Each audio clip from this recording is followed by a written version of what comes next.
Monday morning kicked off with Alan Jackson winning a high-stakes battle over a 51-second silent action video. The defense successfully rebranded the Albert bulkhead, not as a basement door, but as a secret side hatch for moving cargo, specifically a 200-pound man. Jackson's victory provides a visual roadmap for the defense's theory that John O'Keefe was injured in a basement brawl and unloaded like a piece of IKEA furniture through the bulkhead, bypassing the kitchen windows altogether. While the prosecution dismissed this as speculation, the judge's ruling means the jury now gets to see exactly how one might skip the front door when the lawn needs a body.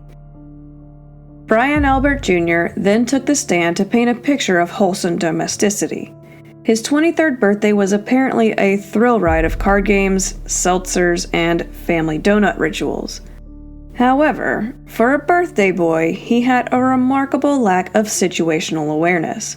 From his seat at the dining room table, he admitted he didn't see his cousin Colin leave the house. He also confirmed he couldn't see the basement door from where he was sitting. In Brian Jr.'s view, the night was a cheerful celebration of donuts and cards. In the defense's world, that same dining room was a strategic bunker where the family played games, while the path to the lawn remained conveniently out of sight. The courtroom has officially shifted from a quiet suburban birthday to a scrutinized crime scene, where the most important exits are the ones nobody remembers looking at. Welcome in, everybody. Before we get started, please like, subscribe, and hit the notification bell. You know, all the YouTubey things. Forget what you think you know about justice. Welcome to the virtual juror, where snark is reality, but evidence is royalty.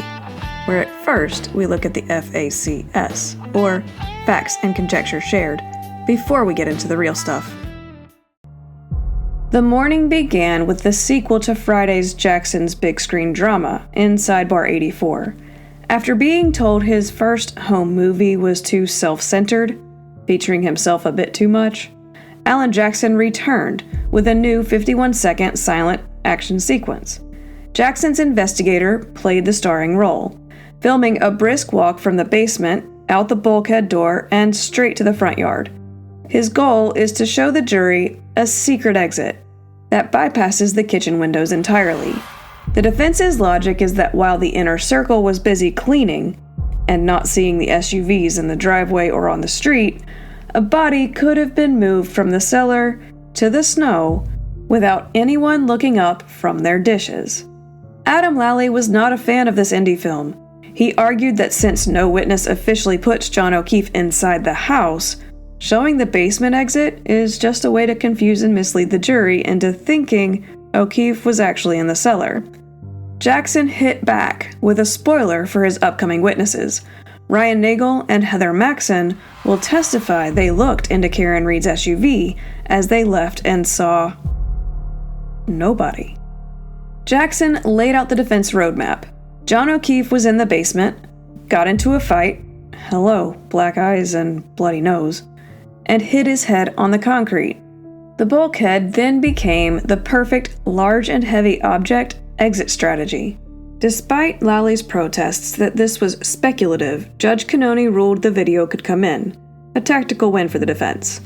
In a quick procedural housekeeping note, Aidan Carney was spotted in the gallery and promptly escorted out before Brian Albert took the stand. Apparently, the courtroom's decorum can handle a theory about a secret basement death match, but it draws the line at a journalist in the front row. Jackson successfully turned the basement from a storage room into a concrete arena. Lally wants the jury to believe John O'Keefe never crossed the threshold. Jackson now has a visual guide to show exactly how he could have been unloaded like an old piece of furniture through the back hatch. Monday morning in Dedham continued with Commonwealth Witness 26, Brian Albert, on cross-examination. It kicked off with Alan Jackson attempting to dismantle the professional witness facade of a retired BPD officer. He took roughly 5 minutes for the 30-year veteran to start tripping over his own credentials. Jackson caught Albert in an early, clumsy contradiction. Albert initially claimed he hadn't spoken to prosecutor Adam Lally since 2022. When Jackson pressed him, Albert admitted they had prepped just weeks ago. Brian's excuse? Prepping with a lawyer doesn't involve speaking to them. This led to Jackson's response of, "What is the difference between speaking and prepping?" Spoiler alert, there isn't one, unless they were communicating via Morse code or interpretive dance. Jackson turned to the waterfall video, where Albert and ATF agent Brian Higgins were fooling around. To Brian, they were just being silly. To Jackson, they were practicing fighting techniques and throwing punches. Albert eventually admitted he may have flipped Higgins into a wrestling hold. Just two high-ranking law enforcement officers practicing grappling in a public pub. Totally normal, non-aggressive behavior for 11:30 p.m. The defense highlighted the 4-hour road trip Albert and Higgins shared that day. Despite Higgins allegedly flirting with Karen via text just 2 weeks prior, Albert insisted her name never came up once. 4 hours in a car, followed by drinks at a second bar, and the woman at the center of the drama was never mentioned? It's the kind of miracle of restraint usually reserved for monks. Jackson moved in for the kill with Albert's conflicting grand jury testimonies. In April 2022, he said, "I've never met or seen Karen Reed before."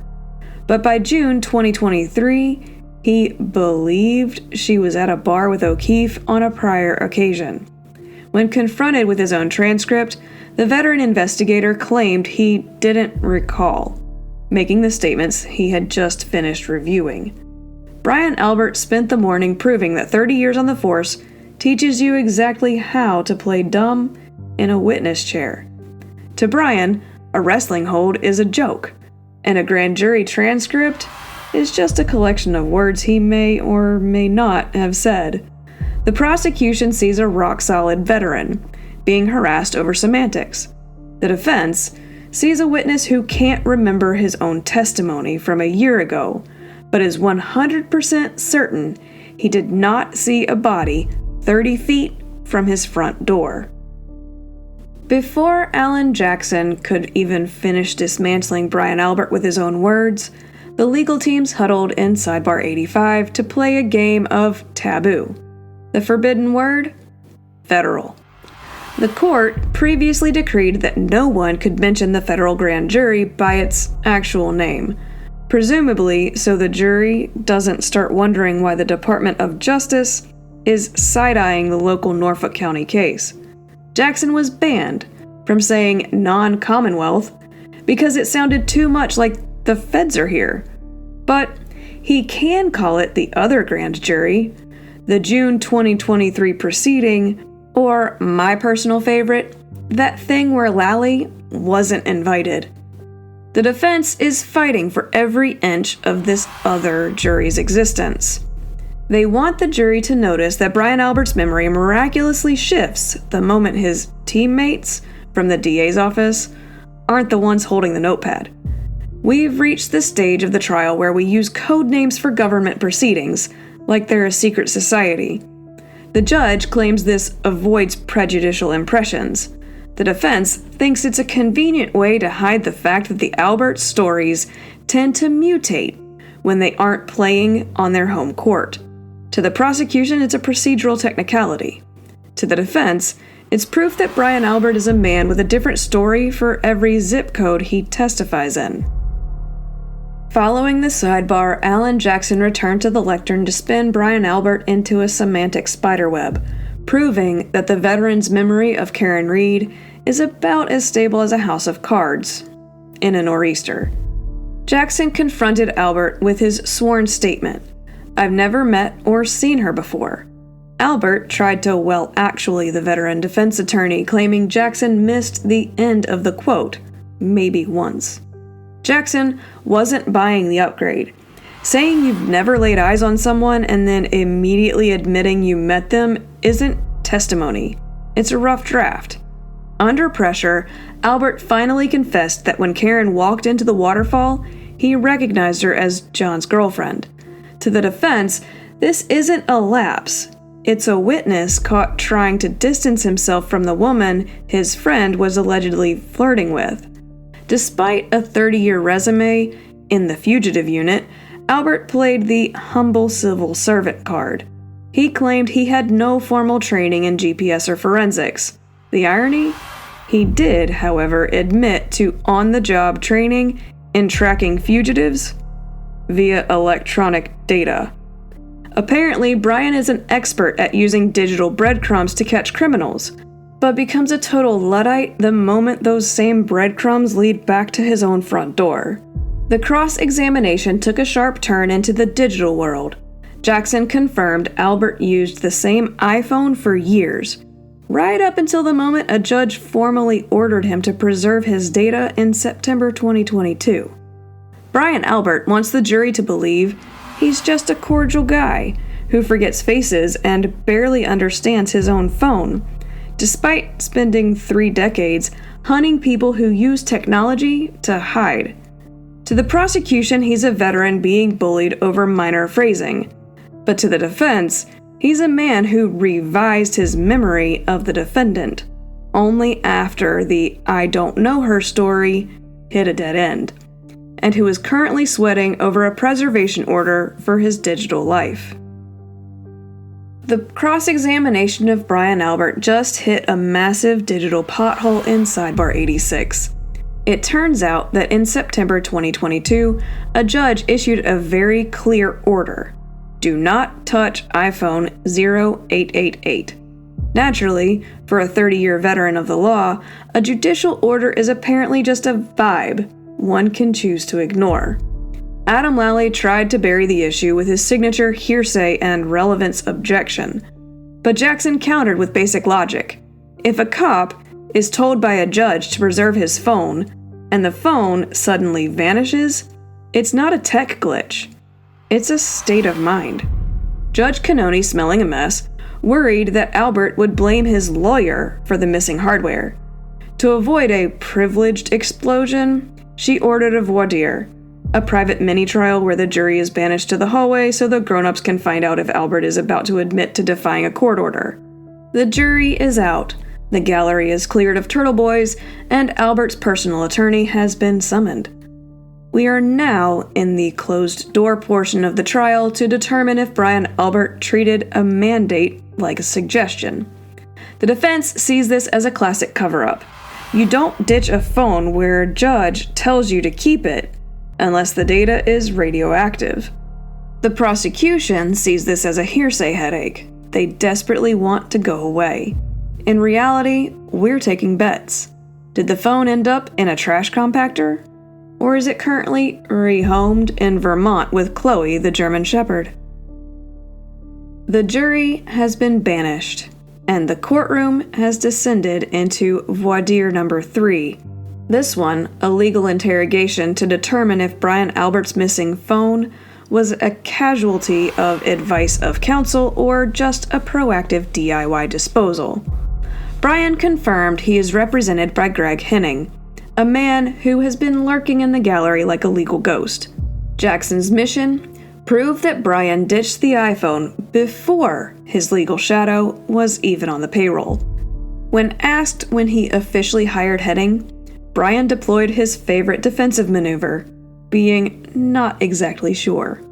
He eventually guessed late 2022 or early 2023, coinciding with a subpoena for the other grand jury. For Jackson, the math is damning.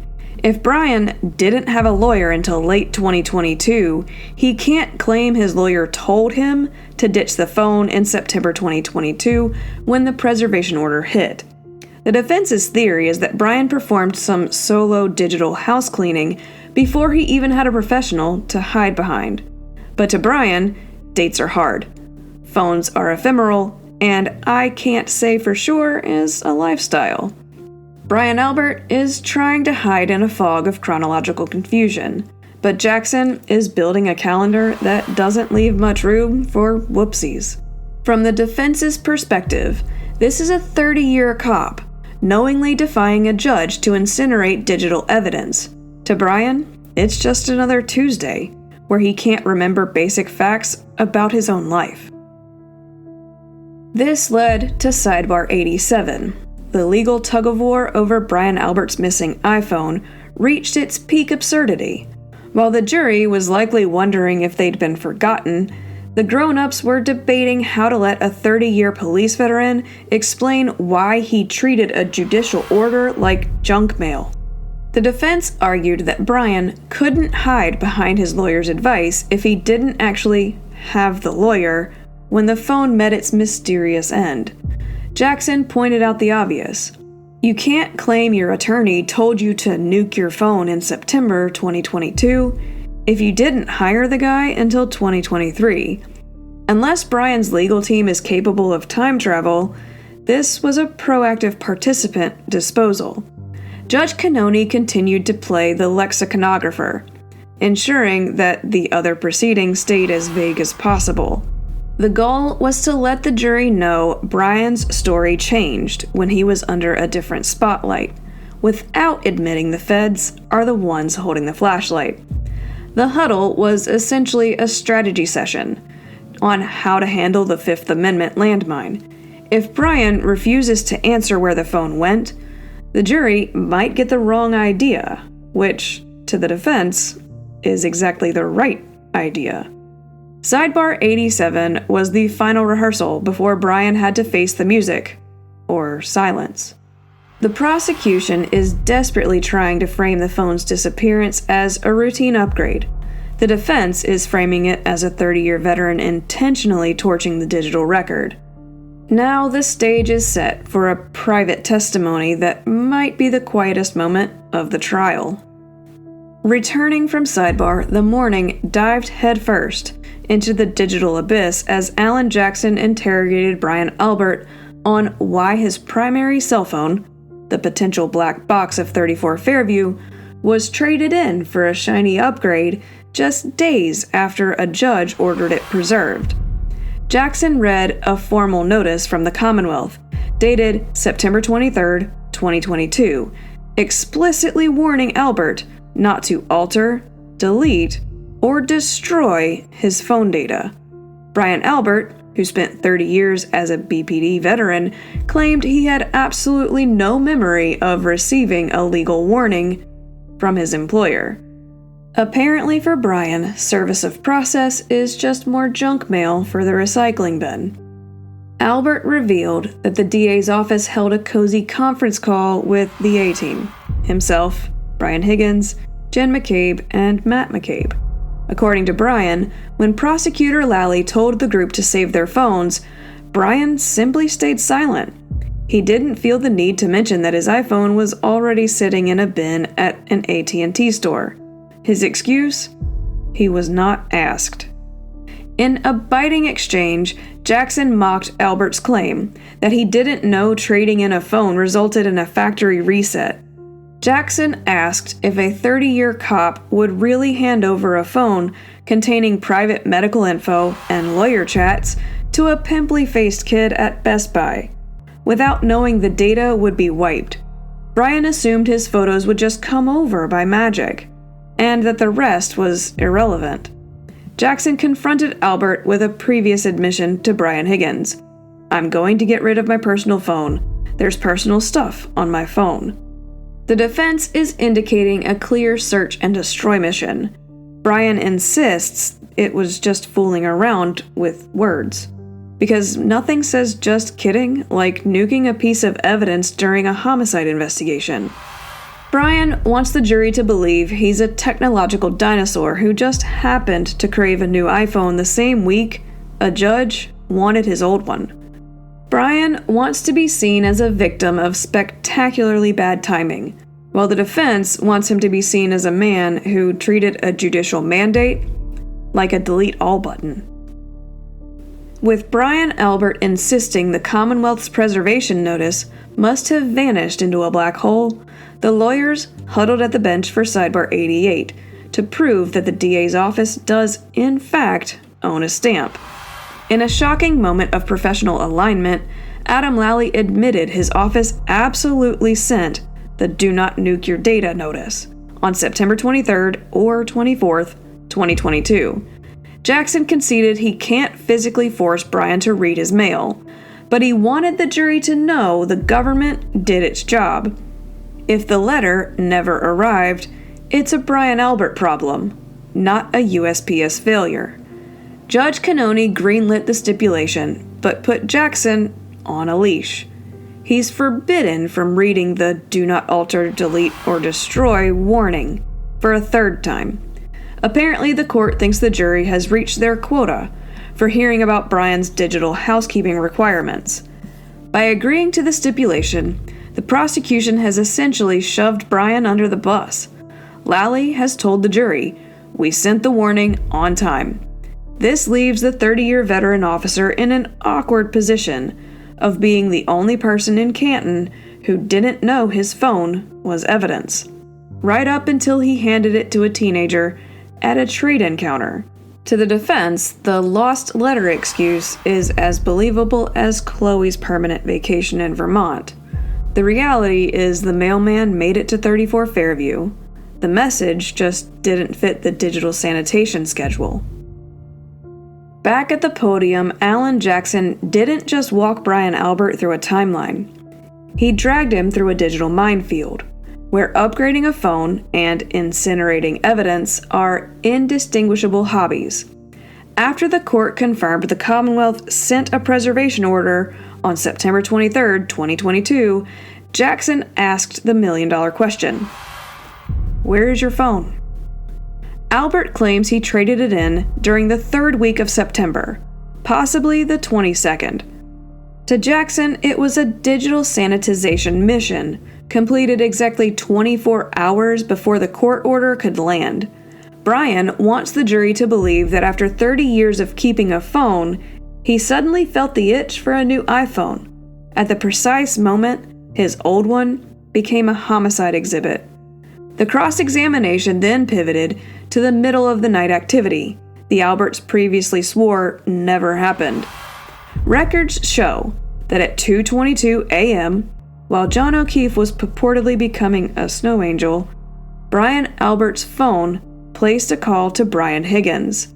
The classic, reliable butt dial is the explanation. Apparently, Brian's phone is a sentient being that likes to reach out and touch fellow law enforcement officers while its owner is hanging out in bed. Or so he says. When Jackson pointed out that Higgins called back exactly 17 seconds later and Brian didn't answer, the butt dial theory sprang a leak. If he was awake enough to accidentally dial Higgins, how did he miss the immediate return ring? Albert's answer was a masterclass in professional deflection. "I'm not sure what I was doing at that second. We're guessing here." In Brian Albert's universe, court orders arrive 24 hours too late, and phones dial their best friends at 2 a.m. for no reason. He wants the jury to believe he is the unluckiest man in Canton, a fugitive hunter whose phone accidentally called the only other person who might have been in the basement at the most incriminating time possible. The digital duel over the 2:22 a.m. butt dial reached pinnacle absurdity when Brian Albert decided he was no longer a witness, but a guest lecturer in forensic telecommunications resulted in Sidebar 89. Albert attempted to flip the script on Jackson, accusing the high-powered attorney of guessing about the call's mechanics. He lectured Jackson on the nuances of voicemail, arguing that unless Jackson knew exactly when Brian Higgins hung up, the defense was just throwing darts in the dark. It takes a special kind of audacity for a man who claims his phone accidentally dialed a co-conspirator in the middle of a blizzard to lecture someone on guessing.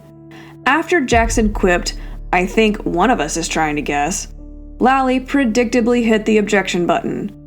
Judge Cannoni, sensing the trial's temperature was approaching basement brawl levels, summoned the lawyers to appointed Sidebar. She told Jackson to calm down, effectively blowing the whistle in the courtroom equivalent of a high sticking penalty. "We have officially entered the feud-finding stage of the trial. Brian Albert has stopped playing the humble civil servant and is now actively interrogating the lawyer. Jackson is leaning into the friction, like a man who knows he's hit a nerve. Cannone is desperately trying to find the thermostat before the courtroom catches fire. To the defense, Jackson's aggression is the only way to crack a 30-year veteran. To the prosecution, it's a relevancy nightmare. To everyone else, it's just another day in Canton, where the only thing more broken than the phones is the cordial atmosphere. After the sidebar, the digital duel continued, as Alan Jackson attempted to trap Brian Albert in a web of his own phone records, transforming coincidence into coordination. Jackson grilled Albert on the 2:22 a.m. incoming call from Brian Higgins. Albert, ever the brand ambassador for the butt dial, suggested he might have answered it while thrashing around in bed, if you know what I mean. Jackson pointed out that smartphones require a swipe, not just a casual cheek graze. Since Nicole was sleeping and Chloe the dog lacks opposable thumbs, Jackson deduced that Brian was the only conscious human available to answer. When confronted with a 2022 transcript where he admitted, "I guess I could have talked to him," Albert's brain performed a factory reset, reverting back to his favorite setting. "I don't recall." Once the body was discovered, Albert's phone suddenly became a high-traffic switchboard. His first call wasn't to 911 or his sprawling family. It was a beeline to Brian Higgins at 7:20 a.m. This kicked off a marathon of chatter. 30 minutes with Higgins, followed by a flurry of calls to Jen McCabe and even the Canton police chief. Jackson asked if this was a frantic effort to get stories straight. Albert insisted they were just distraught friends, though most distraught people usually call an ambulance before they call a buddy to vent for half an hour. Brian Albert wants the jury to believe he is a technological marvel, a man who can answer a phone with his butt at 2 a.m., but can't remember a 30-minute conversation at 7 a.m. Alan Jackson was revving up for a grand finale regarding the flurry of story-straightening calls. Then Judge Cannone pulled the emergency brake for Sidebar 90. With the jury likely more interested in the cafeteria menu than the 7:57 a.m. call logs, the court decided it was time for the midday recess. At the bench, a slightly deflated Alan Jackson informed the judge that she'd cut him off just as he was rounding third base. "I wish I had told you," he remarked, noting that he had exactly 2 questions left before he was ready to surrender the witness. While the lawyers huddled, a brief portion of the sidebar went under the hood to deal with a juror-related issue, so of course it was redacted, ensuring that whatever housekeeping was happening behind the scenes didn't spill into the public record. The judge, unmoved by Jackson's just 2 more plea, stuck to the schedule. The patriarch gets a lunch break to hydrate before those final 2 mystery questions, and whatever redirected rescue mission Adam Lally has planned hit the fan at 2 p.m. We've reached the ultimate courtroom tease. Brian Albert gets an hour of peace to ponder his butt dial defense, while Alan Jackson sits on 2 final questions that he clearly hopes will be the knockout punch for the afternoon session. To defense, it's a momentum killer. To Brian Albert, it's a chance to double-check that his new iPhone is still on silent. Court resumed with Judge Cannone admitting she probably shouldn't have let everyone's lunch settle just for the final 2 minutes of Alan Jackson's cross-examination. But Jackson made those 2 minutes count, effectively euthanizing the butt dial theory once and for all. Jackson connected the dots on Brian's sudden urge for a new iPhone. It turns out September 22nd, 2022, the day the phone was sent to the digital afterlife, was the same day the defense team first appeared for a televised hearing. As soon as the cameras turned on and the heat went up, the evidence went into a trade-in bin. Lally objected, but the jury can do the math. National TV plus court order equals bye-bye iPhone. Jackson finally cornered Albert with his own words from another proceeding. After a morning of playing dumb, Brian was confronted with a transcript where he previously admitted that his wife didn't answer the 2:22 a.m. call and Chloe the dog isn't a person. Then he is the only candidate left. Under the weight of his own sworn testimony, Albert was forced to admit, "It's only possible that it's me." Jackson's finale was a blunt force trauma question. Were the 7 a.m. calls to Higgins and McCabe a coordination of narratives? Albert, of course, replied with a firm no, but the list of calls stayed pinned to the digital board, like a how-to guide for a cover-up. Alan Jackson ended the round exactly where he wanted, with the butt dial defense downgraded to the "I'm the only human in the room" defense. The prosecution sees a veteran bullied over the timing of a phone upgrade. The defense sees a man who realized, too late, that the dog answered it defense only works in cartoons. The defense is done. Now Adam Lally has the unenviable task of trying to glue Brian Albert's shattered phone records back together during redirect. Adam Lally stepped up to perform a rescue mission on Brian Albert's credibility, attempting to pivot the narrative from calculated cover-up to unlikely series of tech glitches. Lally first tried to soften the image of Chloe, the missing German Shepherd. According to Brian, Chloe wasn't aggressive. She was just heavy and not overly affectionate. He kept her away from guests not because she had a taste for forearms, but because some people just don't appreciate a 70-pound dog looming over their seltzer. To kill the secret basement exit theory, Albert testified that the bulkhead door was old, rusty metal, and made a loud creaking sound that would surely wake the house. Plus, he insisted the interior door was locked because apparently the Alberts have no interest in using 50% of their basement's exits. Brian Albert introduced a convenient new villain, cellular dead zones. The logic? His reception was spotty, which apparently explains why phone calls didn't connect, or why they accidentally connected at 2:22 a.m. during an intimate moment with his wife. Lally argued that the physical phone is irrelevant because of the cloud. He also made sure the jury knew a judge had denied the defense's request to seize the phone multiple times, implying that if the court didn't think it was evidence, why should you? Brian ended his marathon testimony with a touch of tragic theater, claiming John and Karen would have been welcomed with open arms if they had walked inside. It's a lovely sentiment, provided you ignore the part where one of them ended up in a snowbank 30 feet away while Brian Albert was deeply sleeping. He exited the stand as a man of many excuses. He was in a dead zone. His door was too creaky to use, and his dog was just too heavy. To the prosecution, he's a grieving man who woke up to a nightmare. To the defense, he's a man who knows exactly how to use spotty reception and cloud backups to mask the fact that his original phone is currently a paperweight in an AT&T recycling bin. But wait, there's more.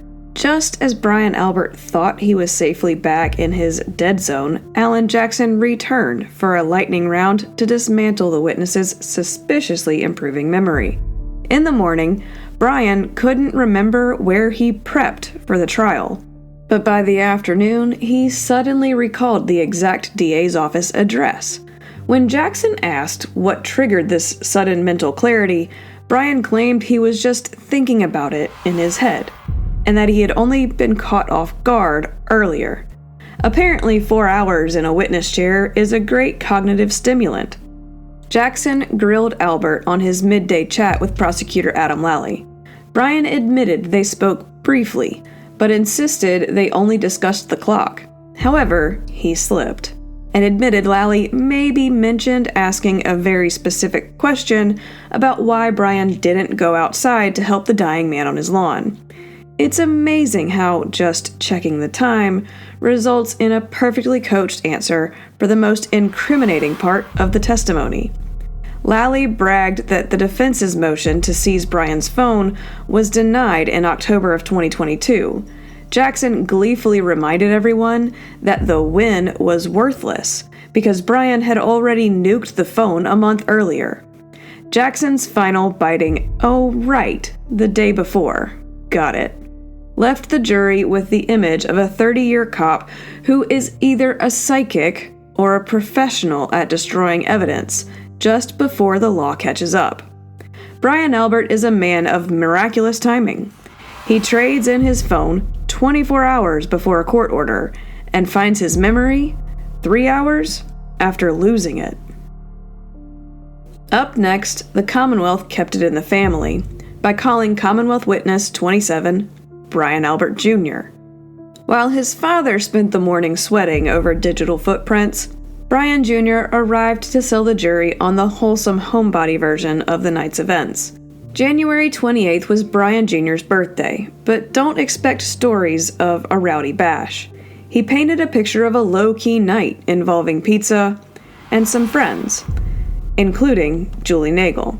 He even leaned into his role as the family's designated babysitter, chauffeuring the McCabe kids to sports and CCD, positioning himself as the helpful cousin rather than a participant in a midnight basement brawl.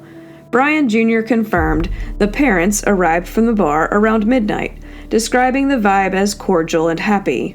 However, he was emphatic on one point. John O'Keefe never crossed the threshold. Echoing his father's tragic script, he told the jury he would have been welcomed, I wish he had, while insisting the house remained O'Keefe-free. The most miraculous part of his testimony came at the 2 a.m. mark, as he, Sarah, and Julie left to drop Julie off. He claimed his father was already heading to bed. The house was winding down, and as they pulled out of the driveway, he saw nothing. No black SUV, no blizzard-induced chaos, and definitely no 200-pound man lying in the snow, even though the prosecution claims John should already be there, becoming a human popsicle. Brian Jr. is the buffer witness, a polite kid who eats pizza and helps with homework. He wants the jury to believe that 34 Fairview was so peaceful you could hear a pin drop, and the front lawn was as pristine as a postcard. At the exact moment, a body was supposedly resting on it. On one hand, he's the honest son, proving the house was a dead end. On the other, he's the next person who needs to explain how 3 adults walked out the front door and managed to miss a crime scene happening 10 feet from their bumper. With Brian Jr.'s direct complete, Liza Little took to the podium to demonstrate that Brian Jr.'s memory is less like a steel trap and more like a sieve, specifically one designed to filter out 200-pound bodies while capturing tiny tire tracks. Little led with a classic, "Where have you been?" Brian Jr. admitted he didn't bother chatting with law enforcement until July 2023. When he finally did speak to Trooper Proctor, he made sure to do it in the comfort of his family's defense attorney's office. You'll never hear us say that people can't have representation. And nothing says I'm just a witness like bringing a high-priced lawyer to a casual interview. The defense then dug into the Albert cousin group chat to figure out how the infamous Colin Albert knew to drop by. Brian Jr. couldn't recall the specifics, but admitted Colin probably saw a Snapchat. In Canton, apparently the cloud is for social media, while the bin is for iPhones. This was the peak of the afternoon snark. Brian Jr. testified that despite the blizzard, visibility was so good he could see tire tracks in the snow near the flagpole. If you can see thin tracks in the snow, how do you miss a 6'2" man lying in that exact yard? A quiet, "No, I didn't see it." Apparently, John O'Keefe has the same cloaking technology as the Albert family's German Shepherd. Maybe they took it from Harry Potter. Brian Jr.'s memory of Brian Higgins' departure was predictably blurry. He previously told a grand jury that Higgins just wasn't there anymore, an ATF agent who vanished without so much as a goodbye. The defense theorizes this nothing crazy birthday party featured a very convenient handoff, where cousin Colin left just as the adults arrived, keeping the family's troublemaker far away from the body that nobody could see. Brian Jr. wants the jury to believe he has the eyes of a hawk for tire treads, but the memory of a goldfish for federal agents and neighbors in his yard. He's the latest Albert to provide a sanitized script, one where the cousins leave on time, the ATF agents van into thin air, and the front lawn is a pristine, empty mystery. Liza Little's rhythm with Brian Jr. was cut short when Judge Cannoni pulled her over for a procedural check engine light and Sidebar 91. It seems the court isn't interested in a dramatic reading of Brian's greatest hits from 2023. Little was busy highlighting a major discrepancy. Today, Brian Jr. says he saw ATF agent Brian Higgins at the house while peering out the window. Last year, he swore he went to the bathroom and returned to find Higgins had simply evaporated. Cannoni asked if these were prior inconsistent statements, or just a rerun. Her message was clear: use the transcript as a weapon for impeachment, not as a teleprompter. If the witness says the same thing twice, it's a waste of time. If he doesn't, Little needs to stop narrating and start trapping. Little agreed to rephrase, pivoting back to a direct confrontation of Brian Jr.'s shifting memories. The defense wants the jury to notice that the guest list for 34 Fairview seems to be edited in real time, depending on which year the question is asked. Judge Cannoni just reminded the defense that the transcript is a trap, not a script. For the prosecution, he's a witness naturally confused by the passage of time. For the defense, it's a story about the midnight guest list that is as stable as a house of cards in a nor'easter. Following the judicial check, Little finished her cross-examination by popping the 34 Fairview bubble, a magical realm where residents are hyper-aware of tire treads, but biologically incapable of detecting emergency lights or 200-pound men. Little poked a hole in Brian Jr.'s claim that he watched his father go to bed at 2 a.m. Under pressure, he admitted his timeline was actually a series of guesses based on social etiquette. He was pretty sure his dad went upstairs only because a good host wouldn't have left if his friend Higgins was still there. Apparently, in the Albert house, the laws of hospitality are more reliable than actual visual confirmation. In a rapid-fire sequence, Little highlighted the eerie, sensory-deprived morning of the 29th. Despite a dead body, flashing lights, and a fleet of emergency vehicles, Brian Jr. testified he heard no dog barking, classic Chloe, no lights or sirens or ambulances, and no screaming. When asked why he didn't peek through the blinds at the chaos outside, Brian Jr. offered the ultimate Gen Z escape hatch: anxiety. He told the grand jury it would be too overwhelming to look out the window. It seems the Albert family is plagued by a very specific form of medical distress that only triggers when looking at incriminating evidence in their own yard. Brian Jr. admitted to hundreds of family conversations over the 18 months before he finally spoke to police, but insisted they only talked about harassment. When it comes to the actual events of the 28th, he claims they had nothing to discuss because they weren't part of it. It's an impressive feat of self-discipline to talk about a case for 500 days without ever mentioning any of the details. Brian Jr. has successfully established the Albert family's superpower: the ability to see thin tire tracks in a blizzard while remaining completely blind and deaf to a 200-pound victim and a parade of first responders. The prosecution sees a sensitive, traumatized young man. The defense sees a witness whose independent recollection is built on 18 months of family meetings and a very convenient case of window-induced anxiety. The birthday boy is excused, and the Albert Jenga Tower remains standing, at least until the next witness pulls a block. The Albert family reunion tour rolled on with Commonwealth Witness 28, Caitlin Albert. the eldest sibling and, ironically, a fraud investigator for the AG's office. Her mission? To convince the jury that 34 Fairview was basically a Hallmark movie set, fueled by White Claws and sibling love. Caitlin testified that she hit the Waterfall Bar around 6 p.m., and eventually dragged her dad and Brian Higgins along for the ride. Once the party migrated to the house around midnight, she claims she bumped into her cousin Colin in the foyer. According to her professional estimate, Colin was only there for minutes before vanishing. A timeline clearly designed to keep the family's favorite lightning rod far away from the front lawn. She echoed the family's script with telepathic precision. The mood was lighthearted, the music was low, and John O'Keefe and Karen Reed were strictly NOR, not on record. According to Caitlin, no one entered the house except the pre-approved A-team of Alberts, McCabe's, and Higgins. Caitlin claimed to be the final guest to leave, departing in her boyfriend's Jeep because her Taurus wasn't blizzard ready.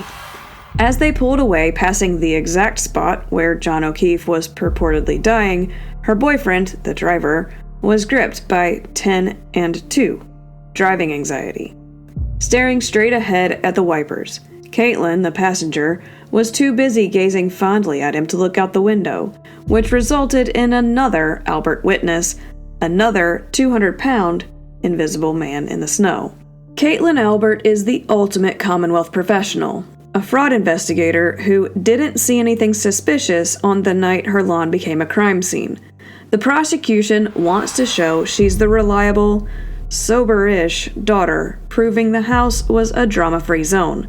The defense wants to show she's a woman who managed to miss a dying man 10 feet from her car because she was too busy conducting a mid-blizzard vibe check with her boyfriend. David Yannetti took the reins for the cross-examination, pivoting from White Claw birthdays to the staggering 18-month gap in her memory, and a high-stakes vocabulary lesson that felt more like a deposition on LinkedIn etiquette. Yannetti marched through a calendar of silence, highlighting that the Commonwealth's investigation treated Caitlin like a ghost. She wasn't interviewed on the day of the death, the day after, or even during the rest of 2022. It took a federal grand jury to finally wake up Trooper Proctor, who didn't bother sitting down with this crucial witness until August of 2023.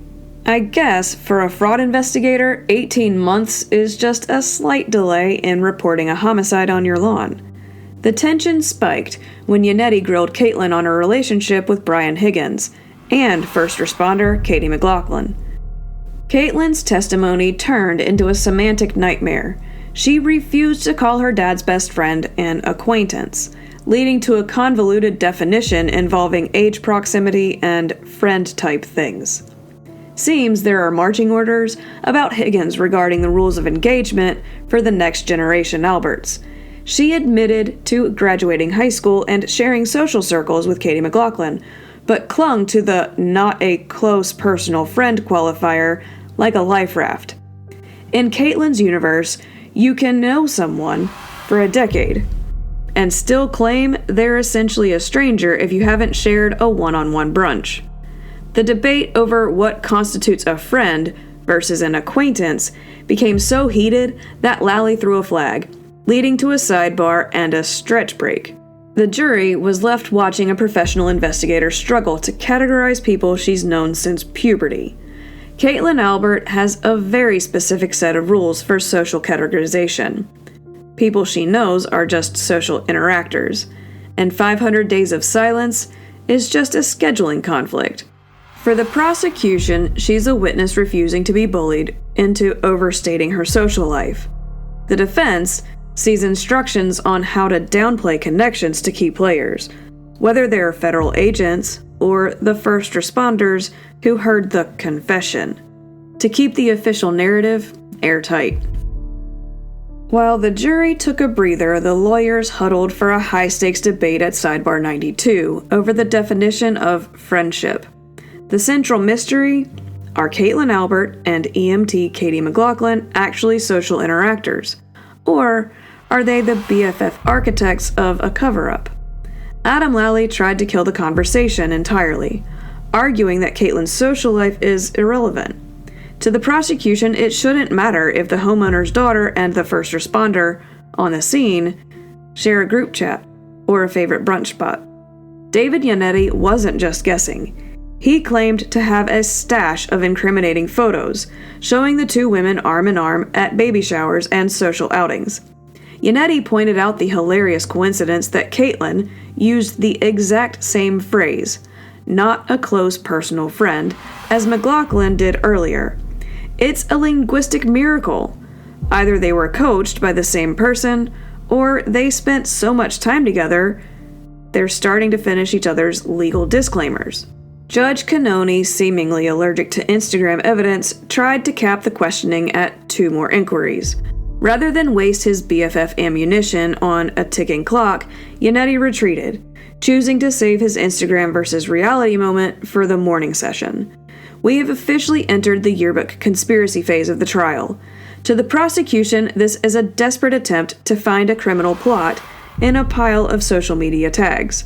To the defense, it shows the Canton connection, a web of relationships where everyone is just an acquaintance, until the photos prove they're family. Caitlin insists they just interact socially, while the defense is ready to dump a decade of friendship evidence on the table. The acquaintance war is far from over, so grab your popcorn. David Yannetti closed the day by tightening the knot on the Canton connection, proving that in this town, the 6 degrees of separation rule is usually more like 1 or 2, especially if your last name is Albert or Proctor. Yannetti casually dropped a branch into the family tree. Courtney Proctor, sister of lead investigator Michael Proctor. Caitlin admitted she isn't just a stranger to Courtney. She's been in her company several times, and has even met Courtney's kids. When Michael Proctor finally interviewed Caitlin 18 months later, he apparently forgot to ask, "Hey, how's my sister?" To the defense, this wasn't a professional oversight. It was a family reunion disguised as a police interview. Yannetti highlighted the absurdity of the Blizzard commute. Despite 34 Fairview being Caitlin's childhood home, filled with empty bedrooms, everyone felt a sudden, urgent need to flee into a deadly nor'easter between 12:30 and 2 a.m. Apparently, the Alberts prefer the risk of a snowbank to a sleepover. Caitlin insisted she saw her cousin Colin in the foyer as she arrived, but the fraud investigator logic quickly crumbled under cross. Caitlin admitted that once she hit the kitchen for a White Claw, she wasn't exactly running surveillance on the foyer. More importantly, she conceded that from where she sat, the basement door was mostly blocked from view, and despite her earlier certainty, she confessed she never actually saw Colin leave the house. Caitlin wants the jury to believe a hello in the hallway is legally binding proof of an exit. She spent her final minutes on the stand admitting she had no clue if Colin walked out the front door or slipped into the basement she couldn't see. To the Commonwealth, Caitlin is a daughter just trying to celebrate her brother's birthday. To the defense, she's a witness providing a convenient passing-in-the-night alibi for Colin, an alibi Michael Proctor was happy to rubber stamp, because, well, they all know the same people. The clock hit 4 o'clock, and the Albert saga is on pause. Caitlin returns tomorrow for more social interaction forensics. While the jury was sent home, David Yannetti dropped a deluge of digital receipts on the court, which intended to incinerate the Albert family's favorite script, the not a close personal friend defense. The defense argues that EMT Katie McLaughlin's testimony, specifically her evolving memory of Karen Reed's confession, is currently wearing a suit of armor. The only way to pierce it?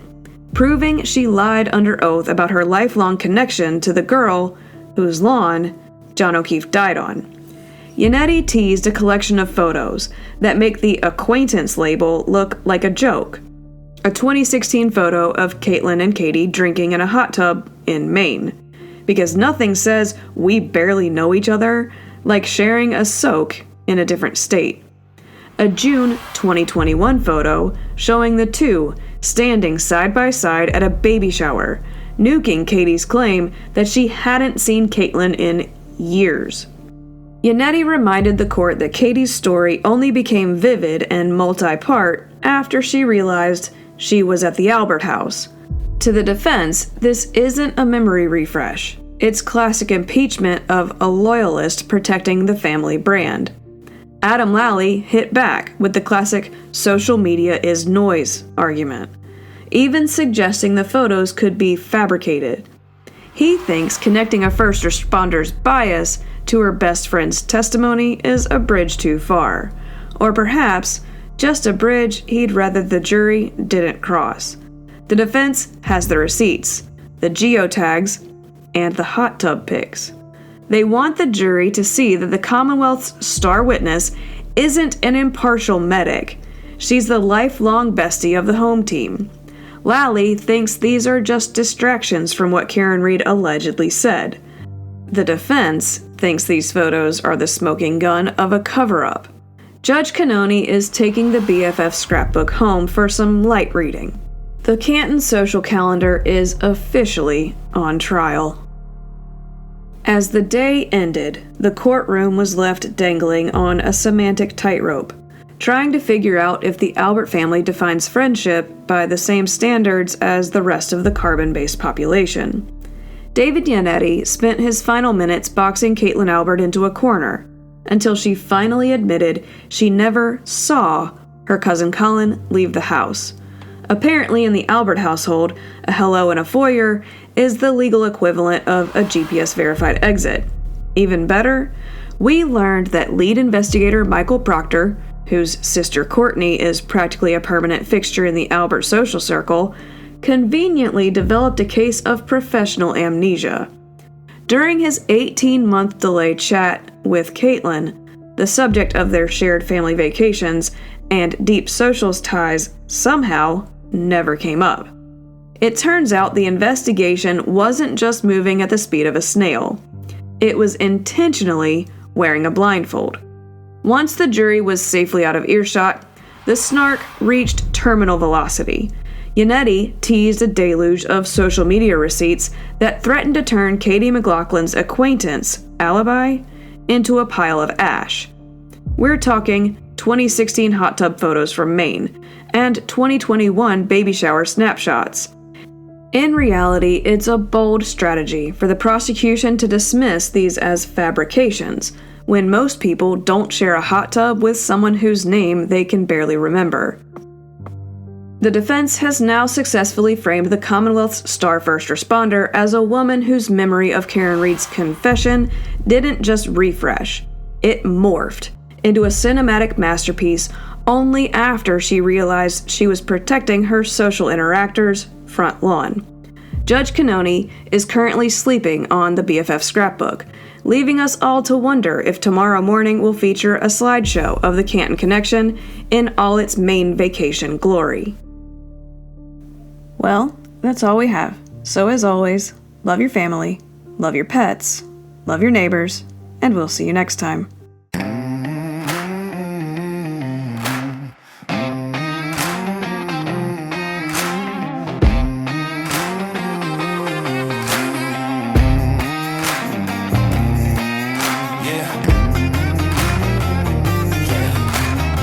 Standing here in the shadows of doubt, wheels of fate turning, can't figure it out.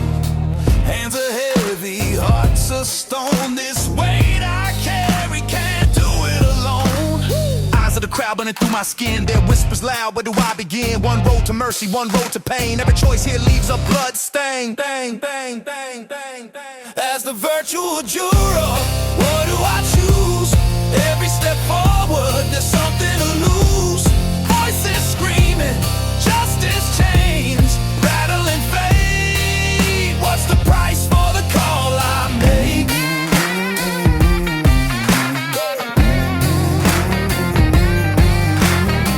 Every heartbeat beats a ticking bomb. The line between right and wrong is gone, buried deep in the noise of the fight. Is there a way to make this right?